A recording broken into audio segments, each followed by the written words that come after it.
Realmente os cursos de teologia estão em crise ao redor do mundo, mas aquela teologia que tem se preocupado em repetir mais do mesmo.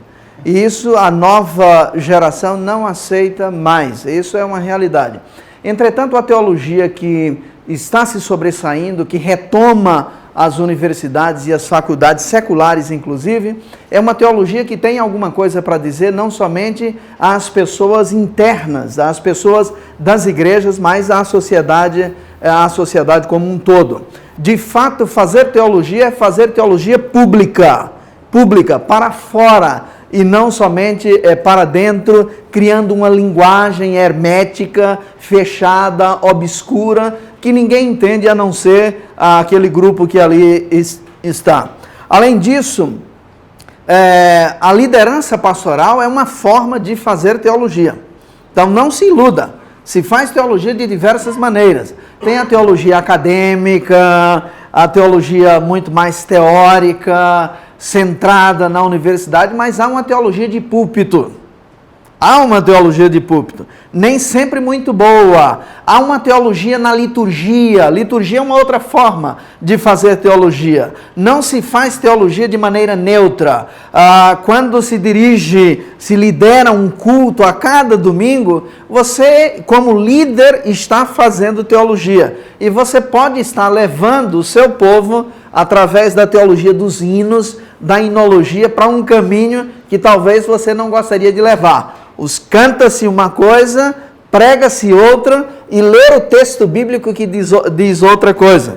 E a gente acaba fazendo o que se diz no popular, um samba do crioulo doido. Canta-se uma coisa, fala-se outra coisa e o texto bíblico diz outra coisa.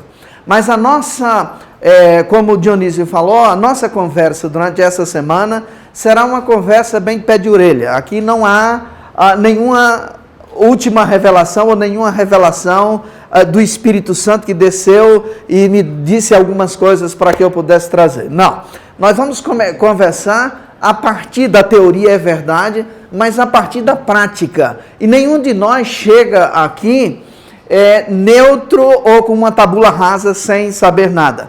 Todos nós trazemos um conhecimento experiencial, um conhecimento da vida, um conhecimento da prática pastoral. E isso já vale um lembrete que estamos utilizando o termo pastoral, e vou definir os termos mais tarde, mas o termo pastor que estamos utilizando não é necessariamente no sentido de alguém ordenado, mas pastor ou pastora, aquela que tem o coração, aquele que tem o coração pastoral e que tem uma paixão por conduzir pessoas, por liderar pessoas para algo com uma finalidade específica.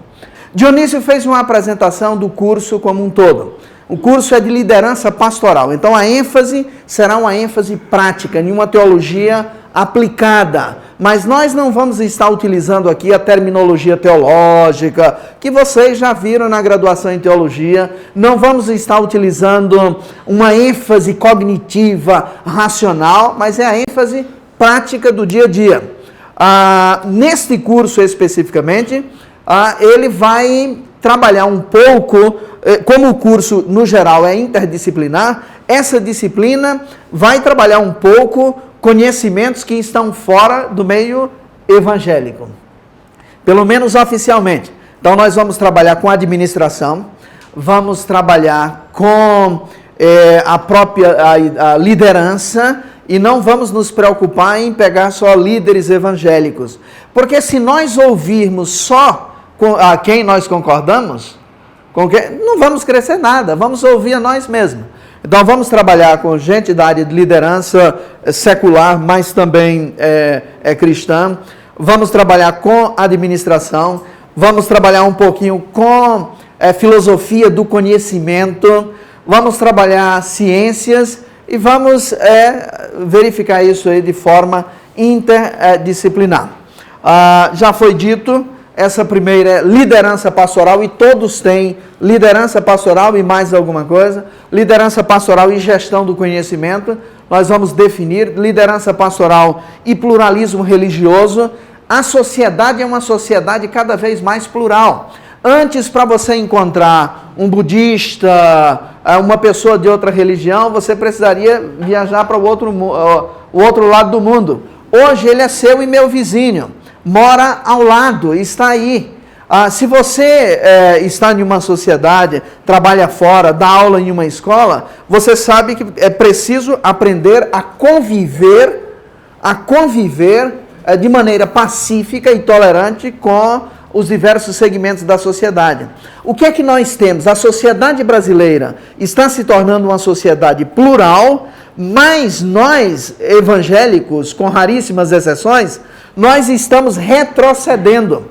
O protestantismo que sempre primou pela liberdade, pelo respeito às diferenças de ideias, nós estamos nos fechando. E a consequência é alguns casos, nem vou falar de outras pessoas, mas envolvendo evangélicos que espancam, batem outros com a Bíblia, e eu estou falando isso de conhecimento. Poderia citar, por exemplo, em Recife, há uns 2 anos atrás, quando o Ministério Público acionou todas as lideranças de igrejas, porque um grupo de evangélicos decidiu bater com a Bíblia na cabeça de algumas pessoas para ver se o texto bíblico entrava na cabeça dele, na mente, de maneira literal, abrindo a cabeça e botando a Bíblia lá dentro. Então a sociedade é uma sociedade plural, ela não vai mudar por causa de você ou de mim, a sociedade não vai mudar por causa da igreja, ela é uma sociedade que se torna uma sociedade laica, o Estado é laico, isso significa que ele existe também para garantir que todos têm o direito de cultuar o Deus que quiser ou Deus nenhum. E quem não aguenta nisso, vai para a cadeia, não há outro jeito. Então, o tema de liderança pastoral e pluralismo religioso vai ser abordado. Liderança pastoral e inteligência emocional. É interessante como o ministério pastoral tem mudado. Hoje tem gente que é ordenado pastor ou pastora, que poderia estar em um zoológico cuidando de animal e não seria aceito, porque você não pode maltratar os animais, mas pode maltratar pessoas. O que nós temos por aí nas nossas igrejas, de pessoas feridas por causa de abuso de poder, o mau uso do poder, gente que utiliza do termo, da posição, para oprimir os outros. Há diversos livros que tratam dessa situação por aí. Um deles é Feridos em Nome de Deus. Feridos em Nome de Deus. Eu recomendo isso, uma leitura para você, se você quer. Não me lembro o nome da autora, é uma jornalista evangélica, que mostra como a quantidade de pessoas feridas. E isso tem uma consequência. A consequência é o aumento dos com Cristo sim, mas sem igreja.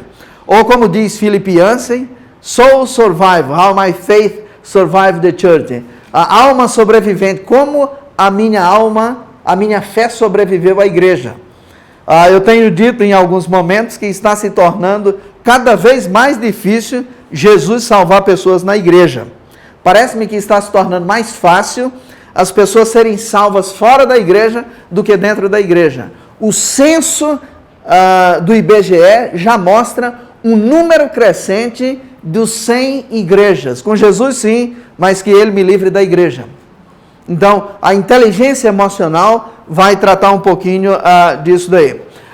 Liderança pastoral e transformação social. A igreja tem se tornado um grupo que cresceu, saiu da invisibilidade de um número inexpressivo para se tornar um número visível na sociedade. Haja vista que agora nós temos show gospel transmitido por uma famosa rede de TV, porque não é mais um grupinho qualquer, é um grupo. Entretanto, ao mesmo tempo em que a igreja cresceu, ela não manteve a sua expectativa ou o seu poder de transformação social, porque a teologia mudou. A teologia se desviou.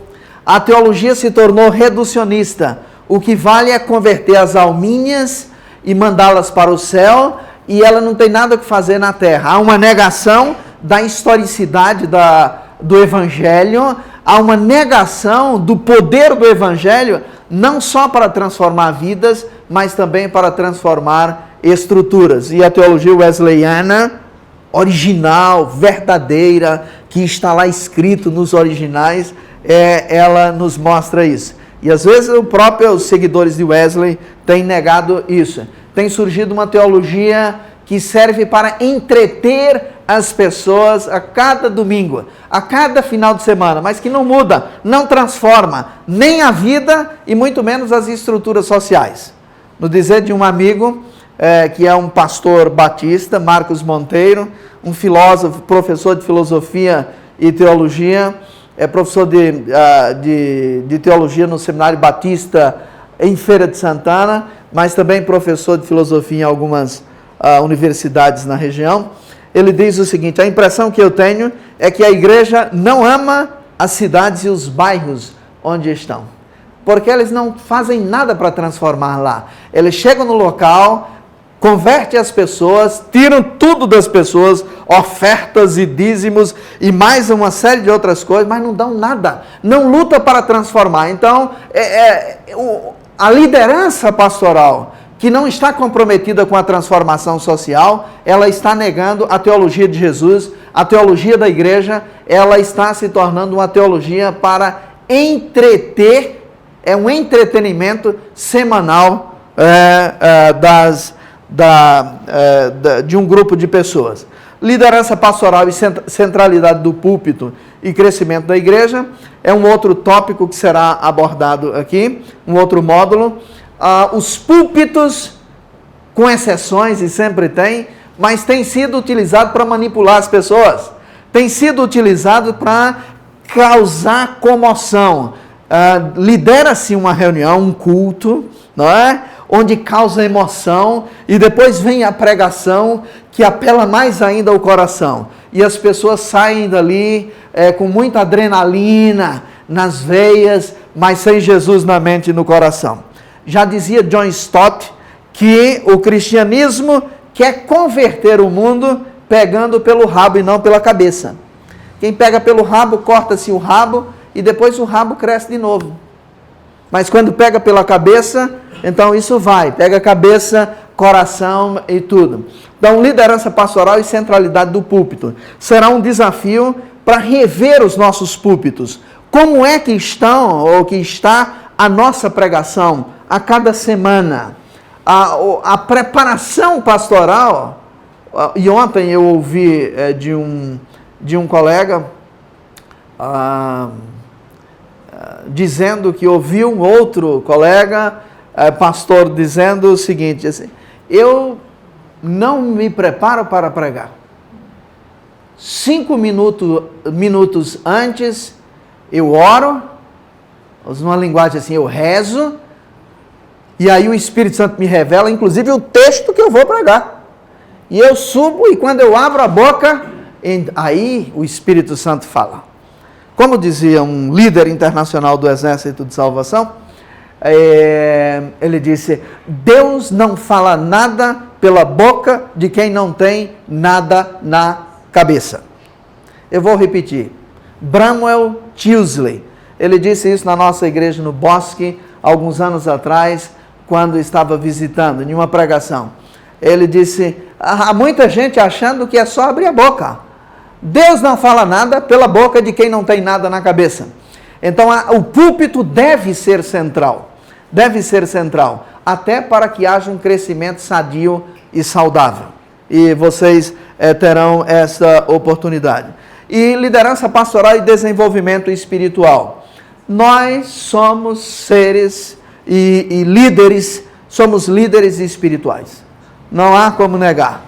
Nós não somos gestores, não somos administradores, até podemos fazer tudo isso, mas nós somos eminentemente, basicamente, somos líderes espirituais.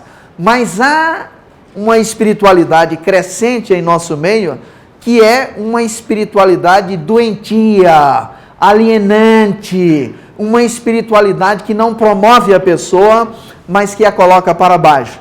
liderança pastoral e desenvolvimento espiritual irá nos ajudar a rever isso.